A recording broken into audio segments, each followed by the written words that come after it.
Welcome to Noble Moments. This month is PTSD Awareness Month. Throughout this month we will be doing series videos covering different aspects, types, coping mechanisms, and how we manage day-to-day life dealing with it. We will cover topics such as myself's personal experience that has generated my PTSD, as well as we'll have another friend of ours. Both of us are combat veterans, so we'll cover that aspect. We will also be covering the less talked about other forms of PTSD that could be psychological, emotional trauma, the ones that most people tend to overlook when you say, what is post-traumatic stress disorder? So sit back, grab a snack, if you need to, run to the bathroom. Go ahead and take your phone with you if you want. And hopefully you learn something new. We'll provide plenty of links to support groups, outreach programs, and other ways to seek help for those that need it. And please, please, if you or somebody you know is having a very hard time dealing with any kind of emotional trauma, psychological trauma of any sort, and is in that depressed state and maybe a risk, reach out to somebody you know. Reach out to them if they're the ones having the issue. Call somebody, call a friend. Down below we're going to link the suicide hotline number, as well as a couple other resources so you can get a hold of them. There is always help. You can find it. Never, ever let there be a permanent solution to a temporary problem. So sit back and enjoy, and keep an open mind. By the way, there are going to be trigger warnings in the beginning of these videos. If you are easily triggered, please click out now. Those of you that have stayed, let's go. Time to get started. Hey everybody, this is video 2 of a veteran with PTSD, and here today we have Joe Lillibridge. What was your rank and what branch were you in? Well, at the time of the incident, I was a specialist in the Oregon National Guard. I was stationed here in Dallas. And yeah, 2003 actually, back when the Guard was still on the corner of Church and Mill Street. So how old were you at the time? 26. What was your rank getting out? My rank getting out of the Army as a whole? Yeah. I got out as a staff sergeant. Congratulations. Or E6, as some people might know it. It's a fancy little emblem. What was the one specific trauma that caused your PTSD? The specific trauma that actually caused my PTSD was an incident that happened on September 11th of 2003 while I was serving overseas. I got caught in an ambush, and we tried to tell my lieutenant to go ahead, and she had to change her time, her route, something. She wouldn't do it. And it was the second one of the day. Next thing you know, we got hit. But thanks to my description, when they did the water run again, thanks to my description of the guy that shot me, they got him a couple of days later. But I was the first one in the vehicle that was hit. I went ahead and it felt like a bee had stung me at first. I just didn't feel right. So I turned around in the seat to try to get an angle on the guy. Couldn't get an angle because I couldn't see him. I looked over at my buddy. I saw him get hit in the head. All I saw was this Kevlar just do this number. And something told me to go ahead and lean over and pull him over, so that's what I did. I mean, the guy could already see me, so I did. And a couple of minutes later, he pops his head back up. We both look at each other like we'd woken up out of the same dang nightmare. And we said, well,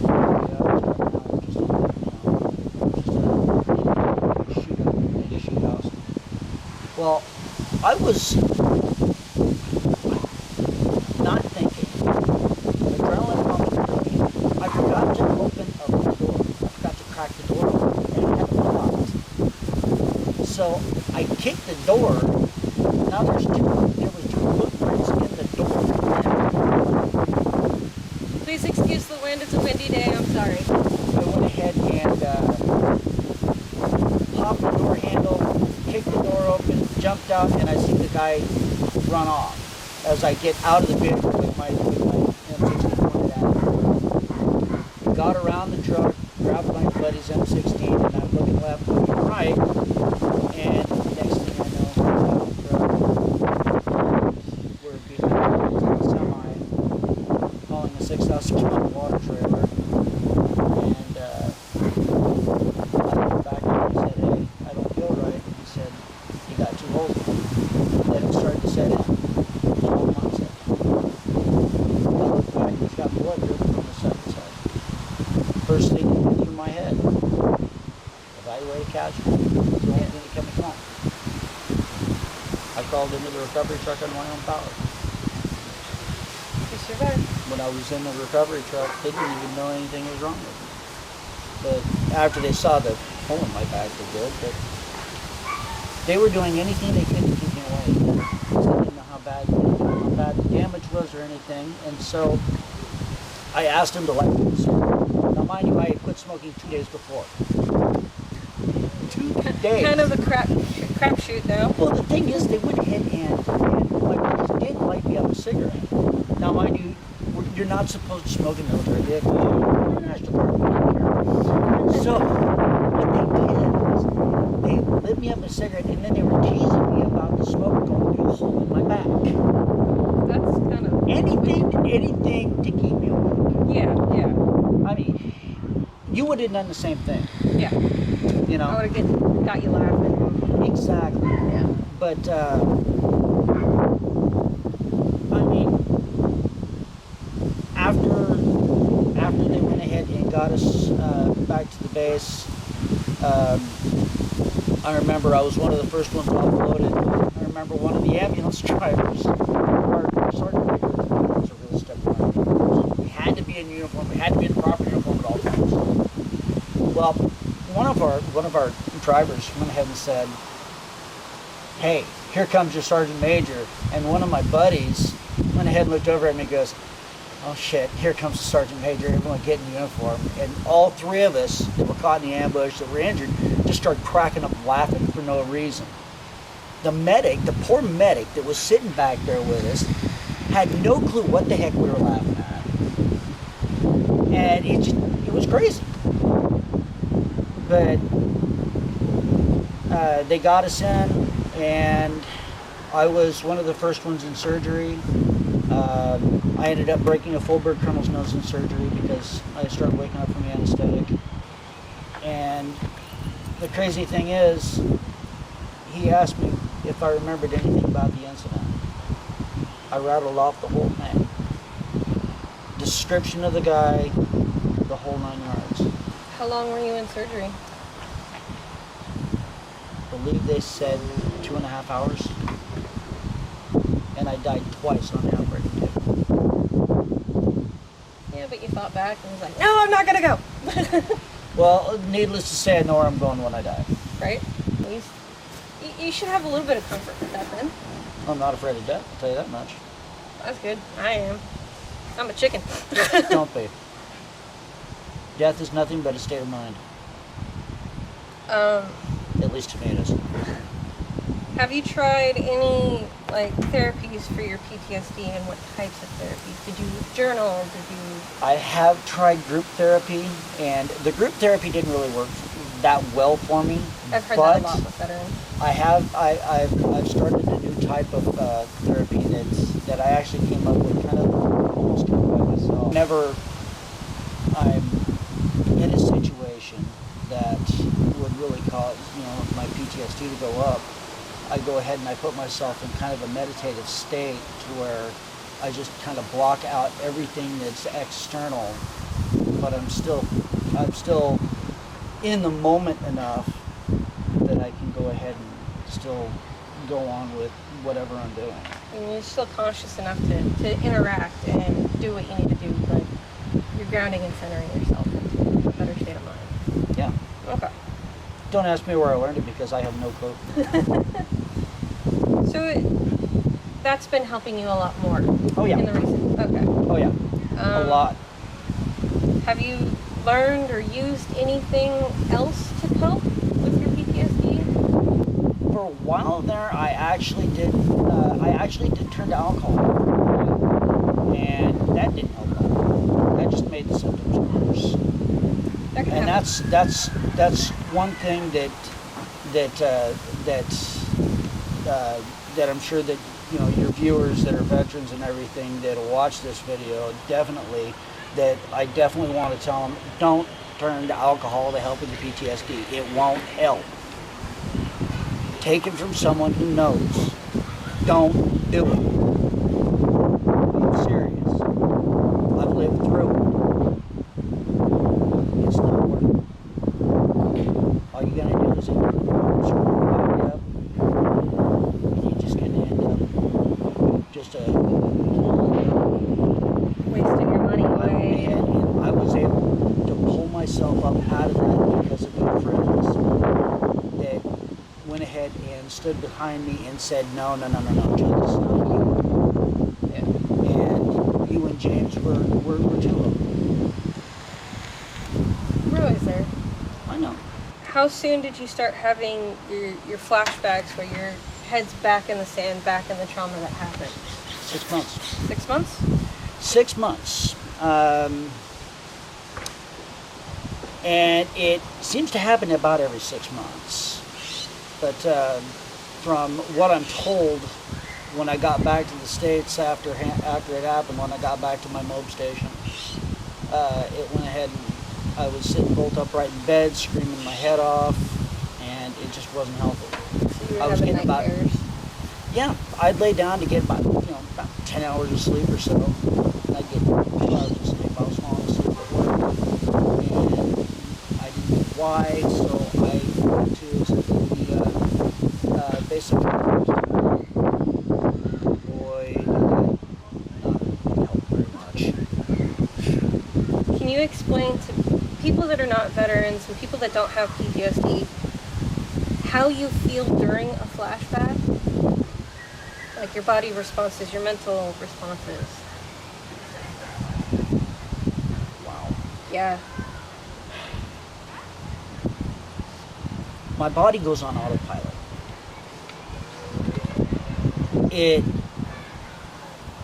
All my reactions go right back to the incident.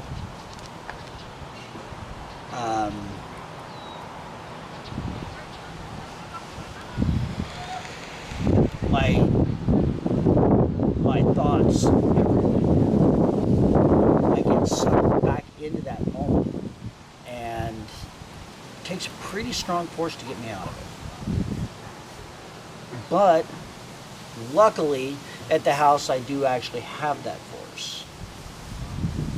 I have Chewy. Explain to them who Chewy is. Chewy is my service dog. He's a 7-year-old Dachshund Chihuahua mix. And I have this cue that I'm actually able to get out. And he knows this cue. I'm working with him. And it's all I have to say is assist. And he'll actually jump up on me no matter where the heck I'm at, and he'll start licking my face until I come out of it. Because it's something that I'm not used to. Yeah. And so he'll start licking my face until I come out of it. Similar to kind of what my service dog does to me too. Yeah. For those of you that don't know, Chewy is a rescue. Yeah. Got him in Portland. At the Portland Rescue. Never met him. He was actually on a computer. We never met him. And we actually asked, hey, how about this one? His name was Pedro, and it didn't fit him at all. No. But first thing he did when he walked in the room, when the dog walked in the room, came over, did a circle around me, and then sat right in front of me, and then looked at me like, "Hi, are you my new daddy?" On the way home, I actually had to have my hand on the gear shift of the Jeep because he had to have his hand or his head on my hand the entire way home. He chose his new home. Mm-hmm. And at night, if his head is not somewhere in this area, boy, he is uncomfortable. That boy drives me nuts. But I love him to death. During the time that they got Chewy, he had another service dog that was retiring out and it was really old. His name was Igor. I got a picture of him on the back of my phone. He was really sweet. Couldn't walk too well, except for every time. Oh, Easy, my buddy.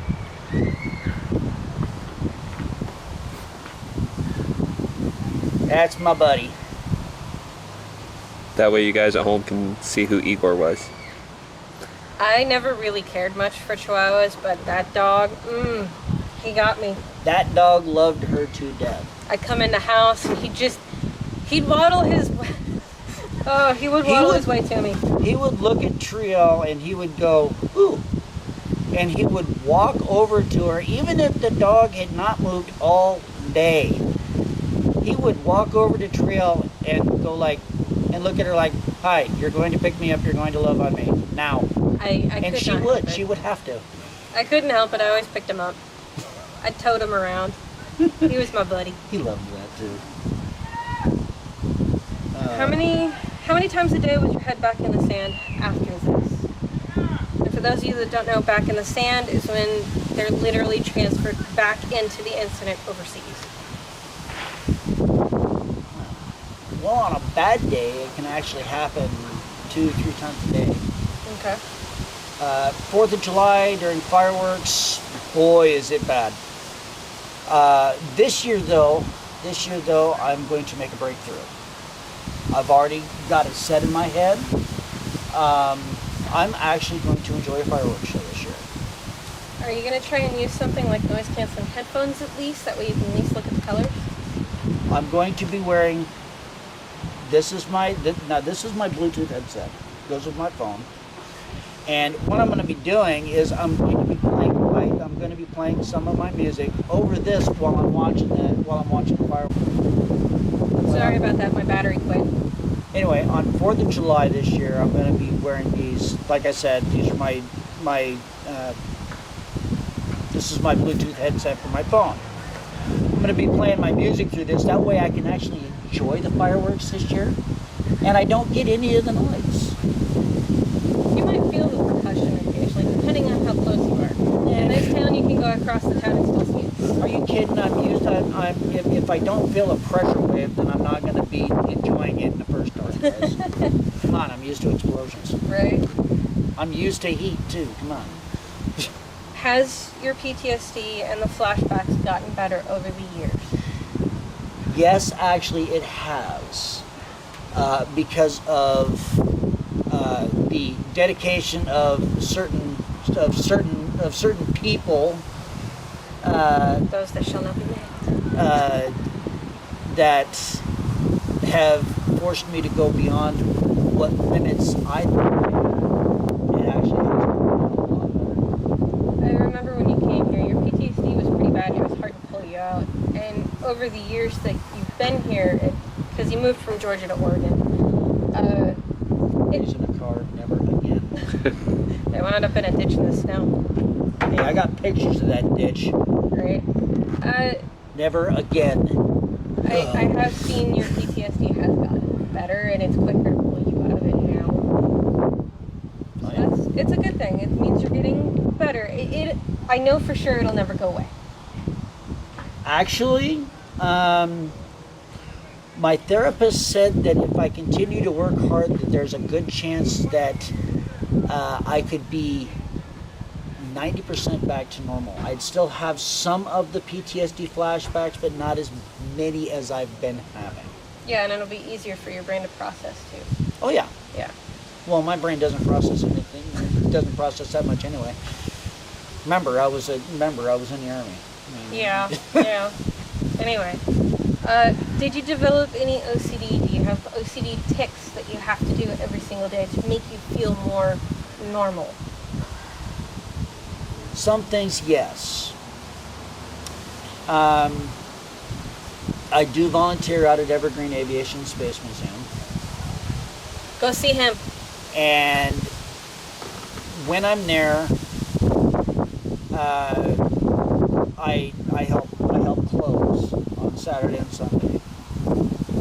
I have to be the last one to go around and double check all the doors and windows in both museums. On Saturday, I do it in the aviation side. On Sunday, I do it in the space side.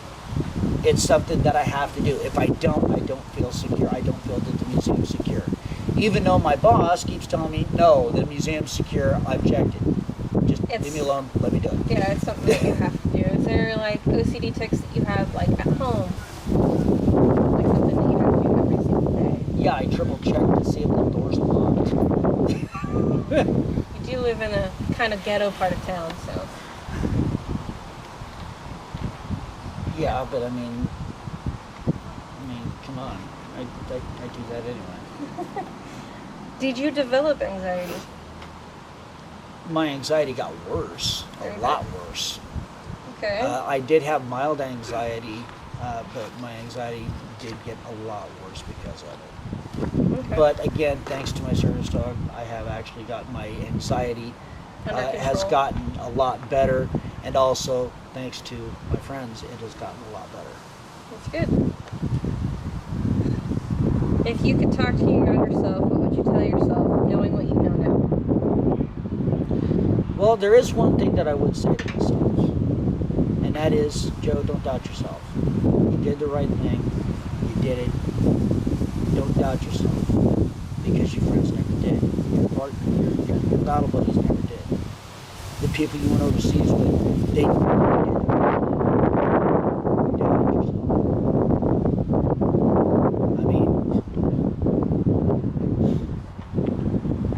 I mean, my friends actually asked to borrow my computer when I was still in the hospital, and before I shipped out, and they actually changed my screensaver.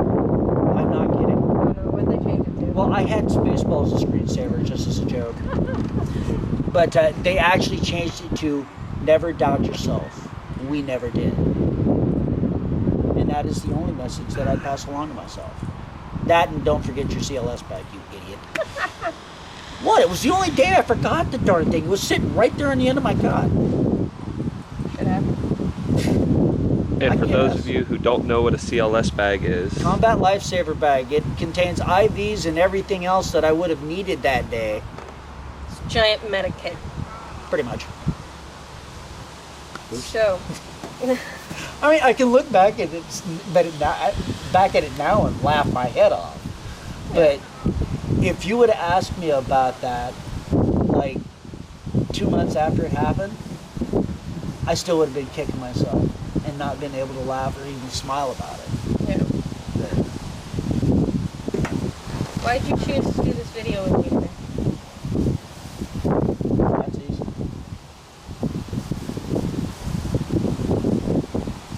22 veterans a day commit suicide.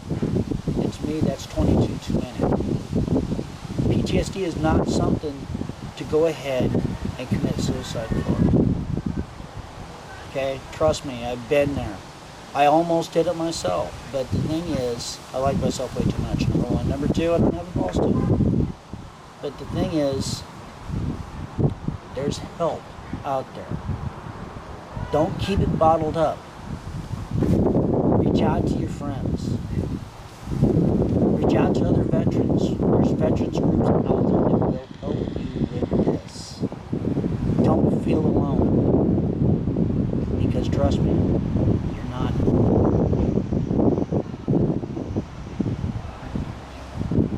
Do you have anything you would want to say to someone that may be going through the same thing?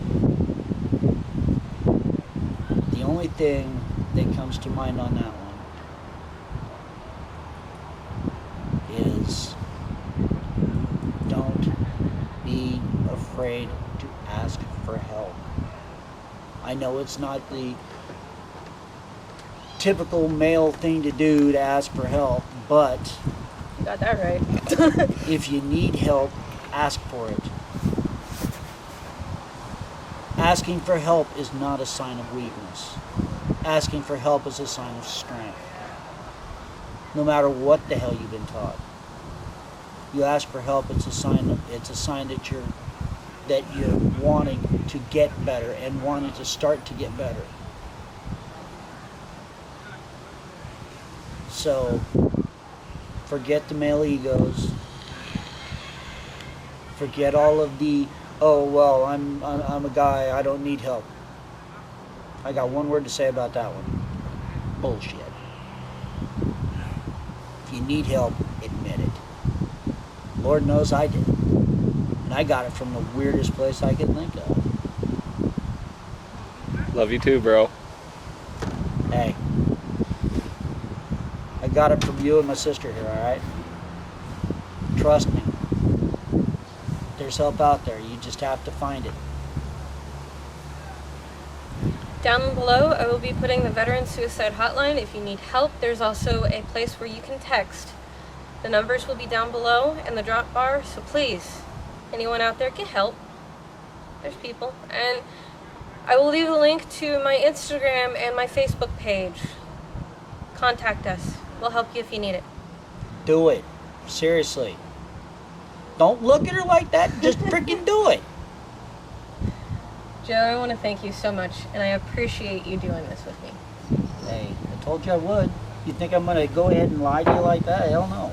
My mom would kick my butt. Hi, Mom. This is a big and a very hard thing to do, especially when it comes to PTSD and with the whole veteran suicide thing. So, well, considering June is PTSD Awareness Month, it is a good thing to do. Wear your teal colors. And it's odd that PTSD Awareness Month is June because June's also my birthday month. It's kind of screwed up. And you know what? It was a pleasure. I enjoyed it. And besides, we have great weather. Right? It's so beautiful. I know. All right. And I also want to say thank you, Staff Sergeant Willowbridge. You call me Staff Sergeant again, I'm going to start calling you Corporal, goddammit. I could have called you sir and just been a butthead. Hey, I am freaking retired. All right, guys. After 12 years in the freaking Army, I'm retired. He deserves it. He earned it. Lord knows I do. All right, guys. Thank you so much for watching this episode. Hit that subscribe button. Smash that notification bell so every time I upload, you know when I upload. Thank you. No problem.